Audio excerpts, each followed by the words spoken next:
to Saturday. We have Final Four Saturday in men's college basketball. We just had the Final Four last night in women's. I did watch the Iowa game. It was pretty fun to watch. Did not watch South Carolina, but I saw that they dominated the second half, just like South Carolina does. But Ethan, glad to have you here. I'm excited to talk the Final Four. Don't feel great about these games, but well, actually, I do, but I'm not going to bet the play that I think is 100% a winner. So that's probably a good sign to all you listeners. But we do have baseball today. We have NBA, we have MLB, and then, of course, the Final Four. But Ethan, glad to have you here. How you doing this weekend and weekend? Yeah, doing well. Yeah, same thing. Watched the Iowa UConn game last night. Didn't watch South Carolina. You knew that result was what it was going to be. Yeah, really the only thing I'll say about the UConn game, I think it was a foul, but you just can't call it that late in the game, that close. You see that go uncalled, just like in the NIT championship game. Did the three-point shooter for Indiana State get fouled maybe twice? Probably, but you just got to swallow the whistle at that point and just let it play out. I did have UConn to win the championship. I just threw a free bet on it, so not too tore up about it, but yeah, it would have been nice to see that play out and see if Beckers could have hit a game-winning shot there. What else was I going to say? Oh, I did have UConn plus 3.5, so that was cool that it got there. I was nervous they were going to shoot free throws late and ruin that for me. And then, yeah, this week I'm on a nice little 10-2 run, so heating up, doing really well in baseball. Yeah, doing well in college hoops with the NIT game, and then last Sunday with some of the Elite Eight action. And, yeah, feel like I'm finally turning the train around a little bit. Well, that's good. Yeah, I've been up and down a little bit. So hopefully I'm having a good day today. That's what I'm hoping for. To touch on that Iowa UConn game, I completely agree. If you watch that game and if you watch that screen in slow motion, it's 100% an offensive foul. But you got to remember, if you watch any play in slow motion, that slow, frame by frame, you can nitpick everything. You can't call that at that point of the game.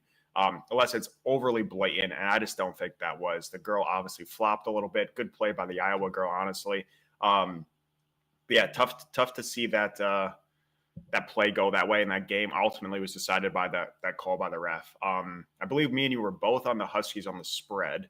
That one hung on barely. Thank God Clark had a great play there by throwing it off Beckers. That was a heads-up play. If they would have thrown that in and made 2 free throws, we would have been in piss. But at least we covered. I did have an overtime bet just with a free bet. That was close. It was always a sweat. That's why we do it. But unfortunately, it did not hit. But yeah, shout out to women's basketball. I still think men's is better. I prefer men's over women's. I still think, despite all the tweets and stuff, men's I think gets better ratings, better whatever. But I love what Caitlin Clark and whatever has done to women's basketball. I think it's great for the sport. I think it's great for the WNBA. So shout out to them. But let's not blow that out of proportion. I'm a Debbie Downer when it comes to that kind of stuff. Go ahead. Completely agree. Zero chance Caitlin Clark could compete in the NBA or even college hoops at any level. And I think she would struggle to make a good chunk of men's high school rosters. I really do. But that's neither here nor there. I just see so many people are like, when are the Pistons going to draft her? Like, she would get clobbered.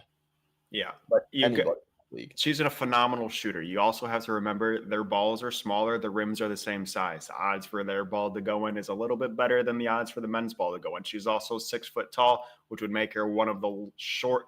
I don't even know if she's 6 foot. She's listed as 6 foot. I think she's probably a little bit under, which would make her one of the shortest players on any NBA roster. There's probably a couple people under 6 foot in the NBA, maybe like 1 or 2. So she would get clobbered.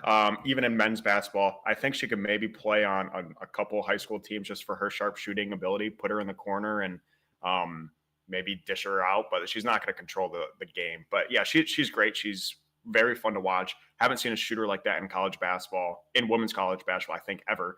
She's very comparable to what Curry was in men's college basketball. So it's fun to watch. But yeah, let's cool it with the with her being competing with men. It's just that just won't happen. And again, it's a super competitive game. I love watching it, but if you watch some of the defense, like obviously you got to face guard Caitlin Clark the entire game. She's deserves that much respect. And if you watch some of the defenders on her, they're going under screens. They're slow to. You can't do that on Caitlin Clark. And if you just give like a very athletic high school boy and say just face guard her, don't let her ever touch the ball. I don't know if she's gonna she maybe will hit maybe I don't know. I think she would get locked down pretty easily with a man. His sole job was just a face guard her. Ben's in the comments. Sorry, go ahead. That's been my biggest argument too. Is it's not the skill or like even as much the size, I guess. It's the quickness where the guys would be able to close out on her shot and the length where I just don't know if she could get a shot off. I mean, Angel Reese, when she tried closing out and then did the shrug, looked like she was moving through quicksand. She looked like she was knee deep in sand. Like she was so slow on that. She barely got her arm up. She didn't jump. It's like any, we'll just say D1 college guy would have blocked that shot.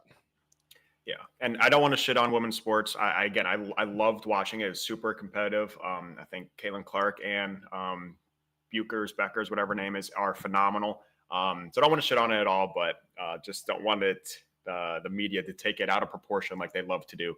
Ben's in the comments. I was destined for the ship.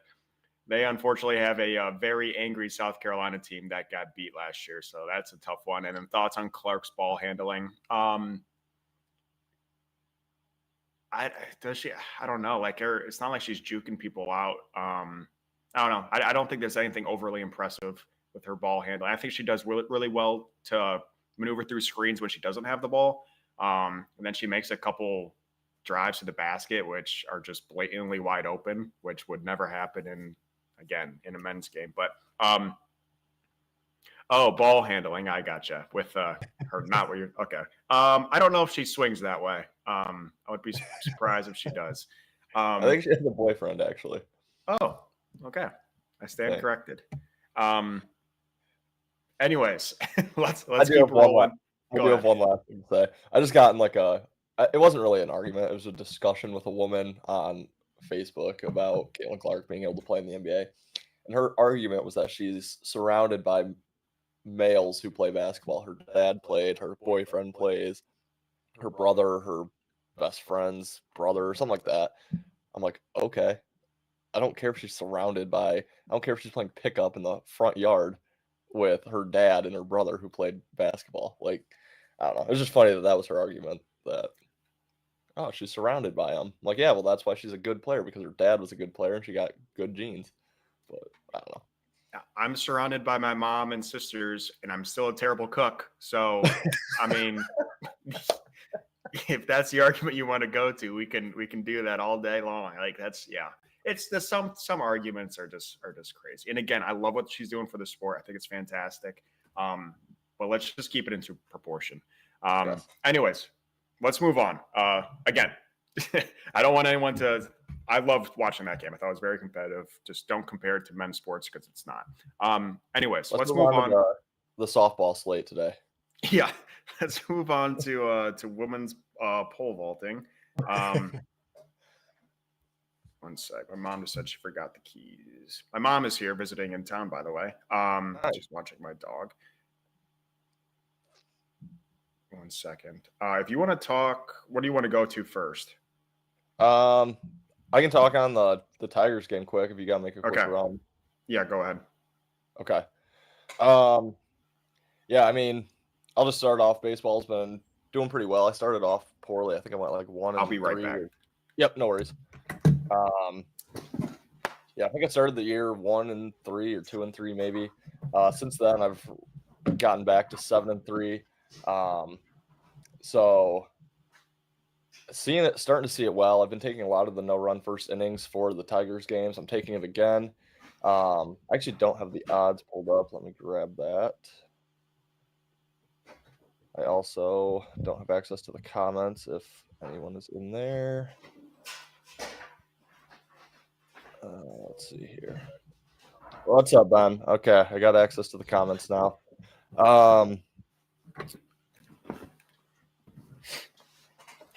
I'm back. Apologies. All right. Nope, you're good. I was well, I'll kind of just repeat, but I was saying I've been taking a lot of Tigers Nerfies this year. Gotten up to 7-3 in baseball so far. I'm taking the Nerfie again. It's minus 115. And kind of my reasoning for that, and kind of my reason for taking him in multiple Tigers games, I just don't believe really in the top of the Tigers lineup at this point. And obviously the A's are a bottom feeder, so it's a great team to take him against. The Tigers only in their lineup today only have, I think, 2 guys who are batting above 250. And it's Carpenter, who's right at 250. He's in the batting third. And then Gio Urshela, 471, but he's batting seventh. So if it gets to him, it's already over. Yeah, I mean, Parker Meadows is batting 0.59. He's first guy up in the lineup. So I don't know. Torkelson and Carpenter both have the ability to hit one deep, but they just haven't been hitting that well this year as a team. I mean, they've been okay, but just kind of a fade on the lineups. And then don't really know too much about the A's lineup, honestly, but they do have a guy batting third who's batting 300 so far this year. So that does worry me a little bit. As far as pitchers goes, Kenta Maeda kind of got shelled in his first start with the Tigers. I think he gave up 6 runs in 3 innings. But I think he'll bounce back. I think, it was a terrible outing. He used to 2-3 years ago was one of the top pitchers in all of baseball. So I think he has the capability to bounce back and kind of redeem himself. And then I don't honestly know much about the A's pitcher going today. It is his first start of the year, but kind of same thing. I think he's going to obviously want to get off on a good start. Kind of more of a fade on both lineups. But yeah, Tigers Nerfy will be a play for me. Yeah, I've been following the Tigers pretty much all year. They were the last team remaining undefeated. I mean, what are they? Are they 6-1 now, something like that? I mean, they're pretty solid. I had them on the run line yesterday. Why did they keep Skubal in for that long? I don't know. Did they want to get him to 10 strikeouts? I think that's ultimately why. He got shelled in the 6th. Then they kept him back in for the 7th, and he got shelled again in the 7th. So that was unfortunate. But yeah, the Tigers' batting has kind of sucked, honestly. Their pitching's what's been keeping them alive. And they're winning all these games, either squeaking out by 1 run or having late inning heroics and ultimately coming back. So that's not sustainable. So I don't hate the Nerfy. I do think the Tigers' bats are going to get going again, hopefully. I don't know if it's going to be in the first inning. Again, like you said, the top of the lineup has been struggling. So I do have the Tigers run line once again. That's not because I'm a Tigers fan. That's not because I believe in the Tigers. It's ultimately because I fade the A's, and that's what I'm doing all year. Don't have the exact record, but I think it's like 6-2, something like that. It's 5-2. So it's been doing pretty well fading the A's, and they just happen to be playing the Tigers. So I'm on the Tigers run line today. Also sprinkled in a Torque home run. It's kind of crazy. He hasn't had one yet. I know we're only 7 games in, but usually Torque is, he's their home run leader. He should, one of these games, smack one deep. So I do have a sprinkle on him, home run. Sorry, Ben, getting into Ben's comments real quick. We do have UFC 300 and Tapping Vegas. It's another show over on Better and Green. Make sure you check that out. They're covering 10 fights for UFC 300 as opposed to the normal 5. So make sure you check those out for UFC, MMA type of fights. I know they're up a ridiculous amount of units. I know you, not the greatest knowers of MMA or UFC, but Ben and Bobby do a really good job over there breaking down the fights, kind of giving you kind of the information you need to know, and then they give their best bet. So make sure you do check that out as well. Is that tonight, UFC 300? Yeah, and I believe it's the prelims are earlier. I believe they're like 3:30 Eastern. Oh, Ben, if you want to chime in on that and let me know for sure, but yeah, I believe the prelims start fairly early. Wow. Yeah, I might have to dabble in that. I keep saying I was going to, and I think I told you, Ben, that I might jump in on 300. I didn't realize that was tonight. So I guess I'm running out of time, but I'll definitely check that out. I did watch a little bit of the video. Next weekend. Okay, it's next week. Oh. He said shit card tonight, next weekend. Okay. I'll save myself a week. Well, I do Okay. believe Go ahead. tonight's is earlier. No. Yeah, 3:15 is the first fight.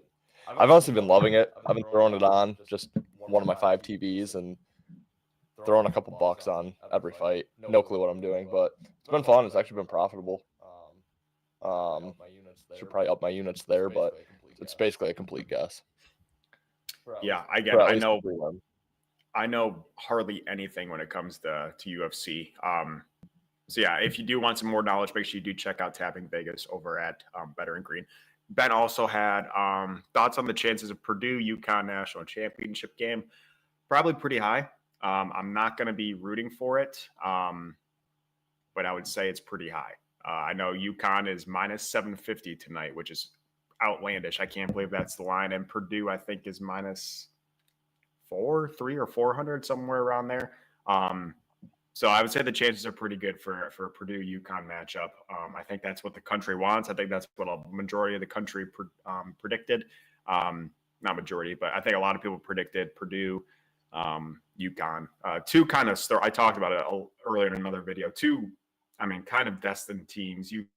UConn won it all last year. It's covered every single game. Purdue just got knocked out as a 16 to a 16 seed, so they have that destiny kind of revenge factor. Two teams of destiny, in my opinion. It's hard for me to see them not playing. However, we'll get into it in a second here. Rooting heavily against that outcome, and especially UConn winning. I know you do have a future on UConn, but I don't want that to happen. What was I going to say?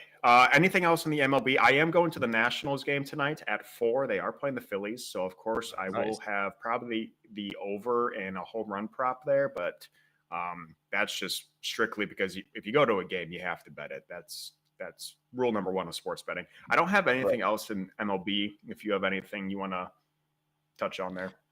Yeah. Well, quick, I'll just give out a number. I think the chances of Purdue UConn is probably like upwards of 80% happening.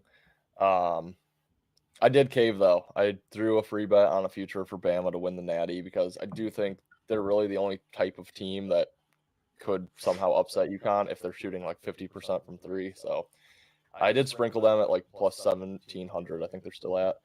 So now my only liability is NC State. Need NC State to lose tonight, and then I'm golden for the championship. And then my last thing in MLB that I really wanted to touch on, Tigers, if you're watching that game live, I see they've scored or given up a run in the 3rd inning 4 out of the 7 games they've played. So I'm going to look at that live, see if I can get a decent line on the yes run 3rd inning. If I can get like plus money on that, I'll probably take a dabble on it. But that's really, I haven't really dug too deep into baseball. I'm kind of just doing a thing where I'm making one bet. Lately, it's been the Tigers Nerfy. If that hits, then I'm just kind of done for the day in baseball. Just trying to win one unit every day and see how it goes. So it's kind of what my approach has been. Yeah, I'll probably have a couple more baseball plays out there. I will tweet those out, but I just haven't had the time to look at it much this morning. I'll probably have a couple more out there. NBA, we can quickly touch on. There's 4 games today. I am on the Lakers at the minus 4.5. They are early today. They're at 3:30 p.m. Really no reasoning there, just tailing a guy.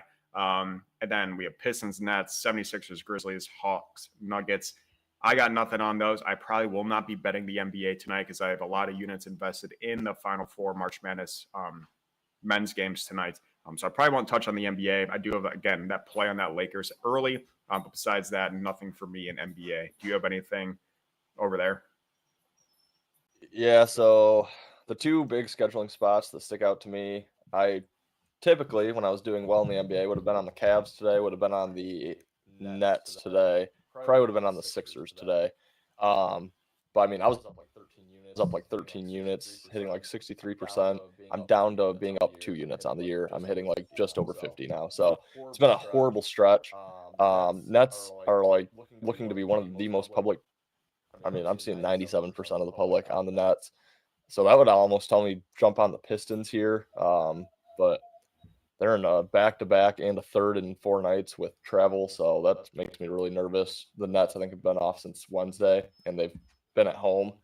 And then, yeah, bad spot for the Lakers, I think. But like you said, that the guy that we've kind of been tailing is on the Lakers. Every time he was lining up with my opinion on the NBA, he lost. So I think the Lakers is probably a good play. So yeah, I'd probably just start fading me in the NBA at this point, honestly. I'd be up like 20 some odd units if I would have picked the right time to start fading what I was liking. But Yeah, really, I'm pumped to really just pumped to get to the NBA playoffs because I killed it last year in the NBA playoffs. I think fading the public is a great approach to betting the NBA playoffs, and I'm hoping to kind of get all those units back once the postseason starts. Yeah, that's coming pretty quickly. NBA. We also have NHL coming pretty quickly for the postseason. Getting into the NHL, I'm seeing we have a massive slate today. Again, haven't had a whole lot of time. I will have a couple NHL plays today as well, probably one or two. But I'm seeing we do have a game starting at 1 p.m. Eastern time, a couple games at 3:30, a game at 4, and then the night slate. As of right now, I'm just going to quickly look at it. The first game, which is, I'll probably have a sprinkle on it because I can't not bet the 1 p.m. game. It's kind of my vice. But the Lightning, Penguins. Penguins are somehow I think they're the favorite. Yeah, I'm seeing the Penguins a slight favorite here. That line's moving a little bit. Ultimately, there are a couple teams fighting for positioning in the playoffs. I know Lightning have clinched. The Penguins are one of those teams that are fighting for a spot. So I'm guessing that's probably why the line's where it's at. Penguins are at home as well. I probably would lean the Pittsburgh in that game. Again, I'm going to take a closer look at it as soon as we get off here. But I would lean Pittsburgh in that game. And besides that, I'm not really seeing much that I love in the NHL. No Red Wings today. They're on the cusp of not making the playoffs as well. They do play tomorrow at 1, so I'll probably hammer them then. Do you have anything in the NHL before we get into the Final Four? I haven't looked. I'll just give out a few leans. I say it all the time. I feel like this is the time where the unders really start hitting, especially for the teams that are trying to lock up a playoff spot or in playoffs. Defensive hockey really starts coming out this time of year. So the smallest of leans on that Lightning Penguins under. I'd say a bigger lean on the Panthers Bruins under. Kind of like the Stars Black Hawks under. That would be a fade on the Hawks offense, who has just been horrendous. And the Stars are pretty much an under team. Jets Wild would maybe be a lean towards the under. But yeah, these are just scrolling, looking at the games. I have not done any research. Probably favorite play would be that Panthers Bruins under. I'll look into that more, tweet it out if I play it, but that's about it for hockey. Yeah, again, I'll look into the NHL slate a little bit here coming up. But yeah, nothing so far. I will have a couple plays, like I said. I'll post them on Twitter. But let's just get into the Final Four today. We have two games. Let me quickly get it up here. The first game is at 6:09 p.m. Eastern time, and that is with NC State and Purdue. Again, the battle of the two bigs there. DJ Burns for NC State, and then Zach Edey for Purdue. I'm seeing Purdue is around 9.5 point favorite. I'm seeing on the spread, actually, NC State is getting majority of the bets here, upwards of 70% on the bets coming in on NC State at the +9, +9.5. I never like taking the public side. And full disclosure, I do take every single underdog money line in the tournament. It's going to be profitable. It's already up. I think it's up 6 units right now. Obviously, it's going to end profitable because the worst it can do is -3 units. So it's going to end up at least +3 units. So I have to take the underdog money lines. But that NC State Purdue game, I'm going to send it to you first. It's ultimately, how are the refs going to play this game? How are the bigs going to battle? Are they going to let them play? Or are they going to call every little ticky-tack foul on Zach Edey in the post? I don't know.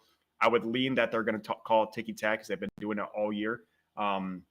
Yeah, what are your thoughts on that game? I get very nervous about 70% on a 50-50 spread bet coming in on one side. That freaks me out. But I'll send it to you. What are your thoughts on that game? Yeah, I don't love the spread. I'll just be honest. If I'm playing college basketball much tonight, I'm probably going to be square as it gets. Take Purdue money line and UConn money line, or some sort of future, some exact something of that nature to get those two teams both to win. I think Purdue covers. I've been fading NC State this whole tournament.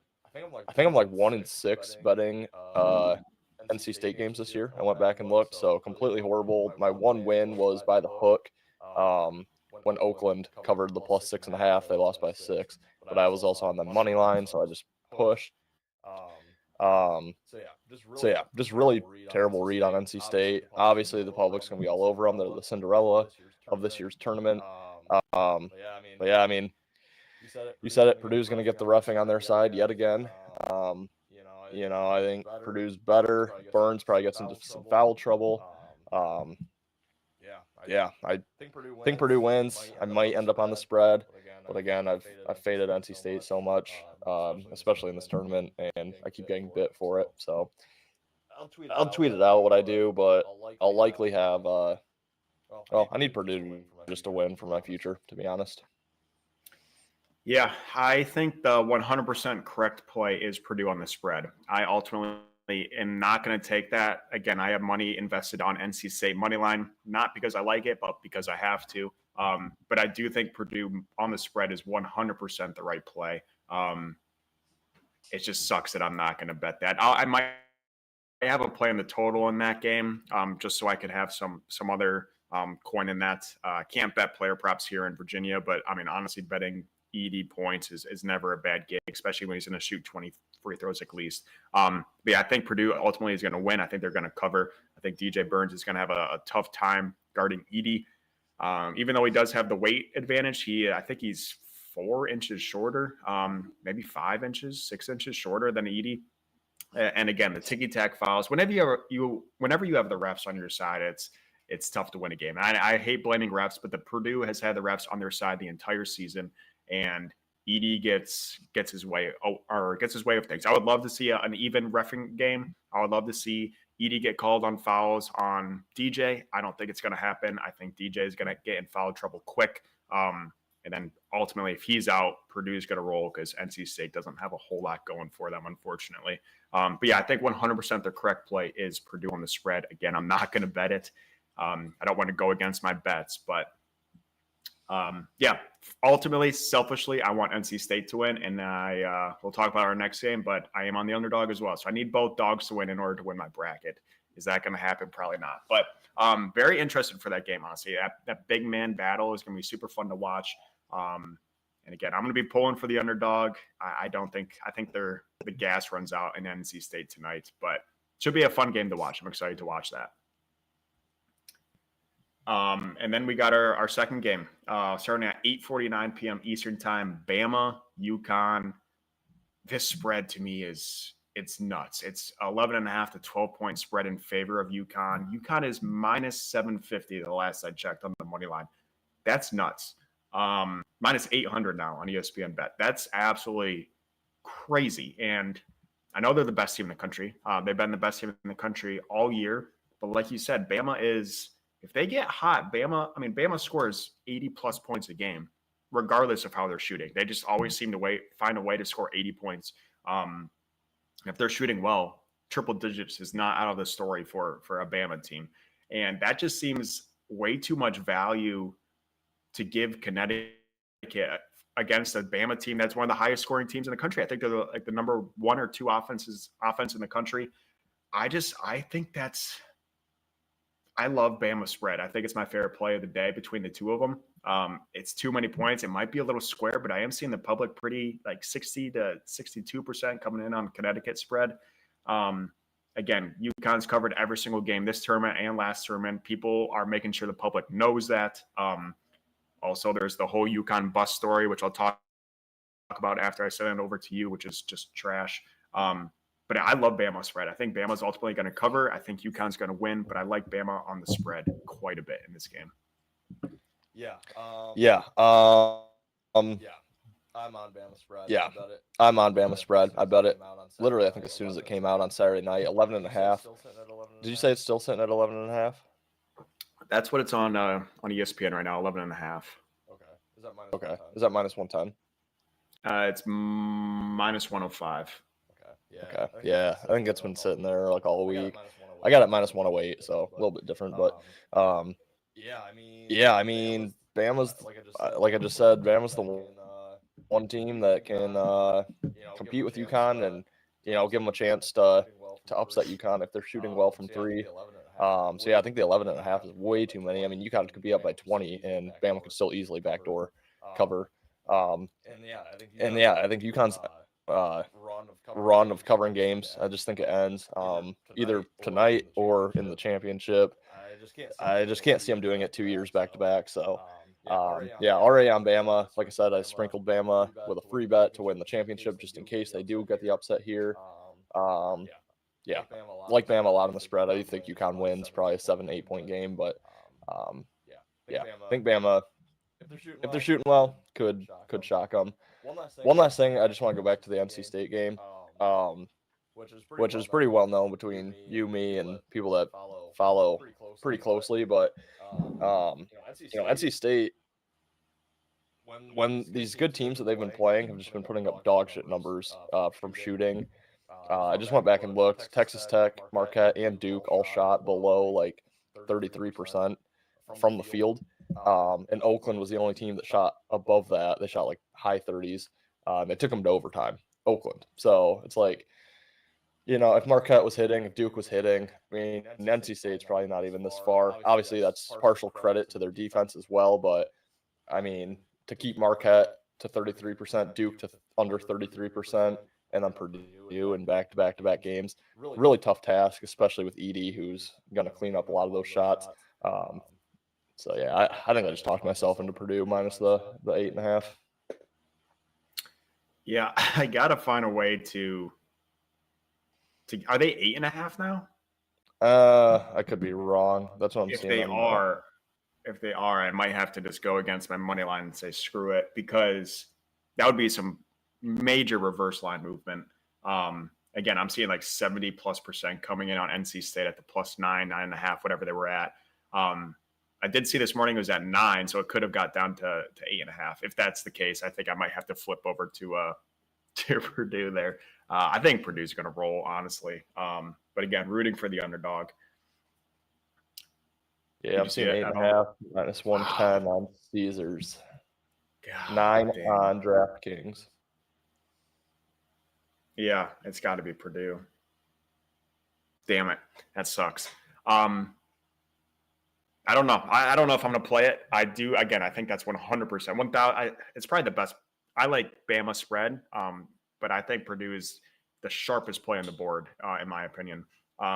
Quickly talking about UConn's travel situation, just laughable to me. I mean, obviously, there's only two ways you can twist the story, but it's either going to be they're going to lose before they win it all, and it's going to be blamed on the travel situation. If you didn't know, their plane got delayed. They were stuck at some airport in the middle United States. I don't know if it was Denver or like Missouri somewhere. I have no idea. But travel situation, which the NCAA takes care of. So it's the NCAA's liability. UConn, it was stuck. They were trying to get busing to take them across the country. Anyways, it's a whole story. And there's only two ways they can twist this. They can twist it if UConn doesn't win the national championship. They already have a slight excuse of, our travel is all screwed up. Or they win it all and they're just like, UConn overcame everything. This is such a powerful team. Either way, it's bullshit. If UConn wins it all, it's nothing to do with their travel situation. It's because they're the best team in the country. And we all knew they were the best team in the country since the season. Honestly, since last season. They returned all these dudes, got a couple good freshmen, a couple good transfers. We all knew UConn's the best team in the country.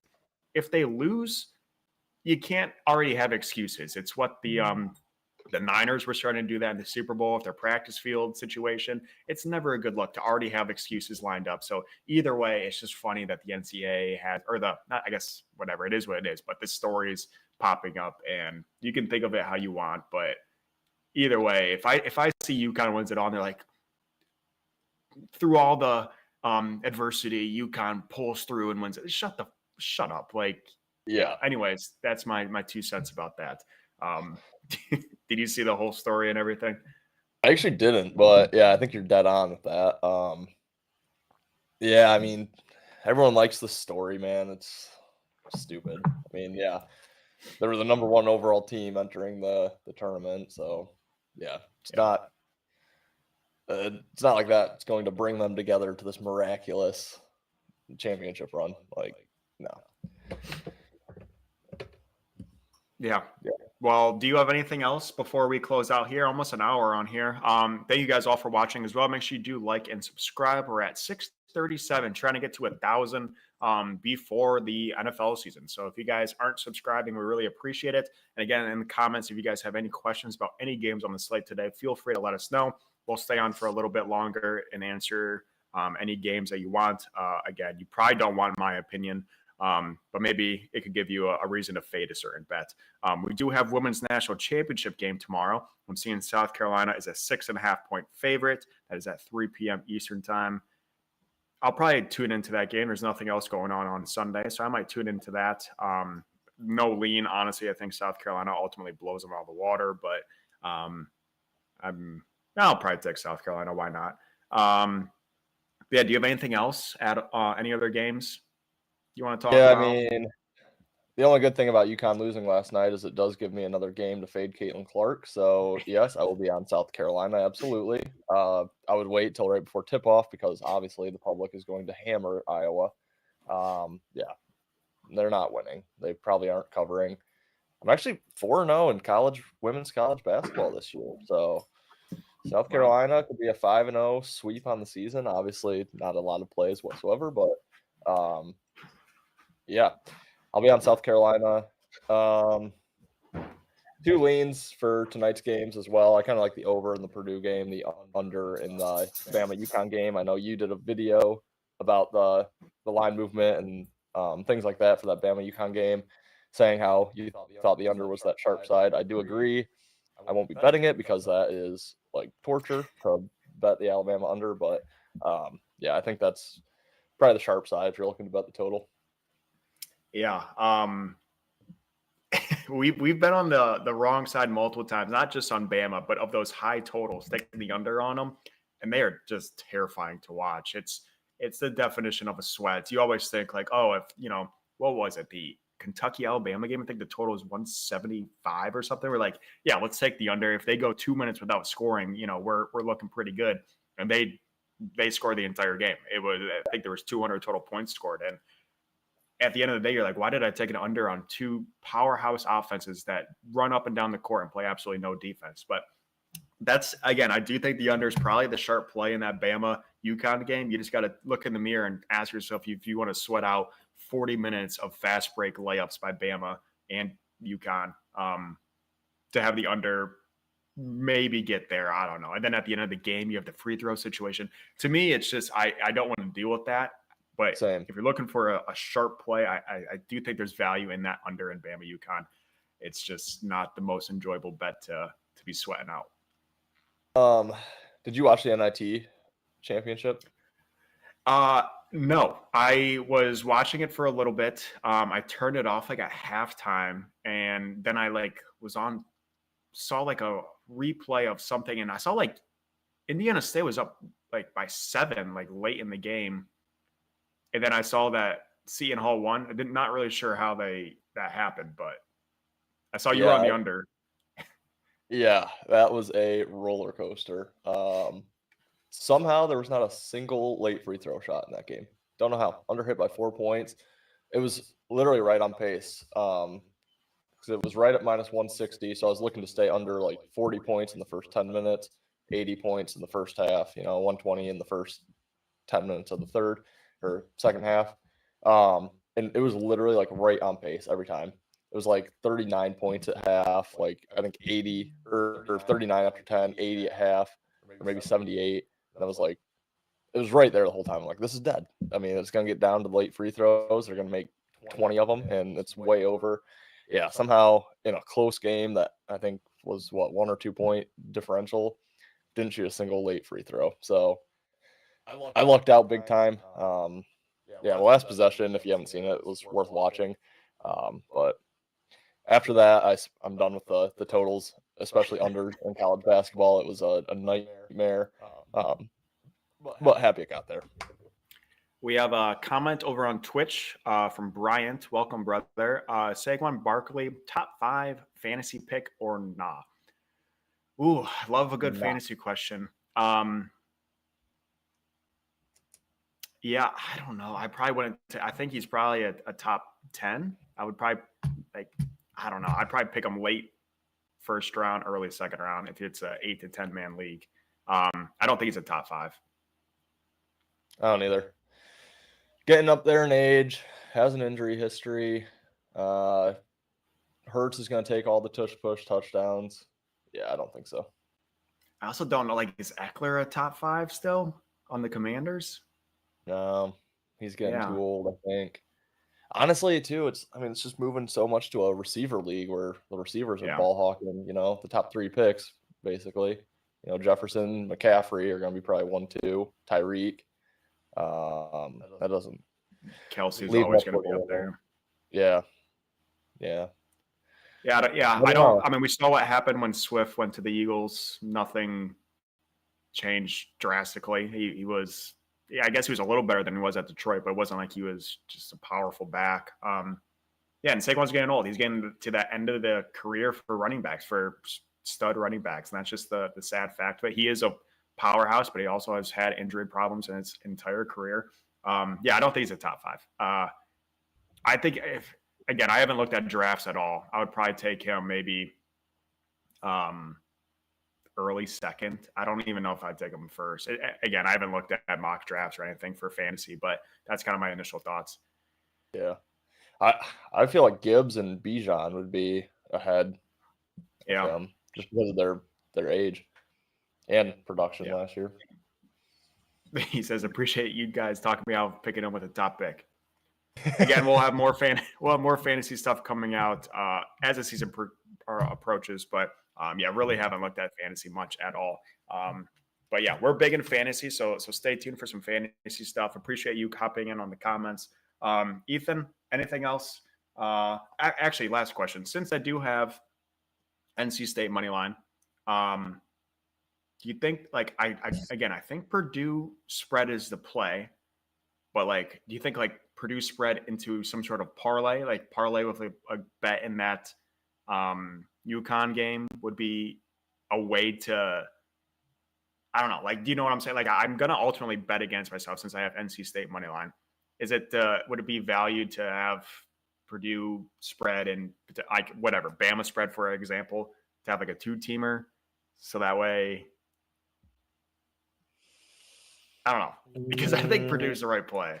And I think I got NC State at plus 350. So I'm potentially working with 3.5 units. Either way, I'm going to lose. Yeah, go ahead. I'd probably just 2-unit Purdue, I think. Just trash the money line. Or tie them in with a unit on NC State money line, and then 2 units on Purdue spread, maybe.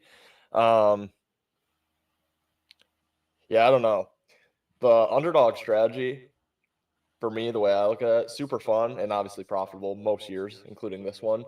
But I feel like I would just get so wrapped up in stuff like this constantly, which is why I haven't jumped on it yet, because I don't know. It's just my brain tells me Purdue should win this game big. Obviously, you're kind of tied to a contract at this point that you're keeping that going. So, I don't know. I think I don't know. I'd probably 2-unit Purdue spread and then maybe throw in. No, I wouldn't throw in UConn money line just in case. I think I'll probably do the spread and parlay it with something in a second. I think I'm going to do Purdue and Bama, maybe for a unit, and just see what happens. If you don't really care about your health, you could do Purdue and the under in that Bama game. That's right. Again, I think those are the 2 sharpest plays. I think Purdue spread and the under in Bama are the 2 sharpest plays of the slate. But again, do I want to sweat that? Nothing like sweating out Zach Edey shooting late free throws after playing 40 minutes and an Alabama under. Good God. Yeah. I hope Edey falls out. I don't know.